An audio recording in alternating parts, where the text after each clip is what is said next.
It was 3:13 a.m. when Sarah jolted awake, drenched in sweat. The room was a tomb of silence, save for the faint rustling of leaves outside. She lay still, every muscle tense as a gnawing feeling crept over her. The unmistakable sensation of being watched. Her eyes darted around the darkened room, trying to pierce the inky blackness. Nothing, just the familiar shapes of her furniture, cloaked in shadow. Yet, the feeling persisted, growing stronger, more insistent. She could hear her heartbeat thundering in her ears.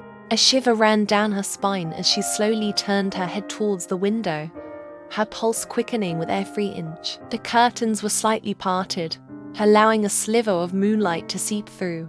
And then, she saw it. Two piercing eyes, glowing faintly, staring straight at her from the other side of the glass. Sarah's breath caught in her throat, her body frozen in terror. The eyes didn't blink, didn't move, just bore into her with an unnerving intensity. She wanted to scream, to run, but she was paralyzed by fear. Her mind raced. Was it a trick of the light? A figment of her imagination? She squeezed her eyes shut, hoping they would disappear when she opened them again. But when she dared to peek, the eyes were closer, pressed against the glass now, as if whatever it was trying to get in. A cold sweat broke out on her forehead. She could see the outline of a gaunt, shadowy figure behind the eyes, its breath fogging up the glass. The sight was enough to jolt her into action. She fumbled for her phone on the nightstand, her hands shaking uncontrollably. As she illuminated the screen, the room was bathed in a pale glow. For a brief moment, she looked back at the window. The eyes were gone. She exhaled a shaky breath, a glimmer of relief washing over her. Maybe it was just her mind playing tricks on her. But then she heard it. A slow, deliberate tapping on the window pane. Tap, tap. Her blood ran cold. She couldn't bring herself to look again.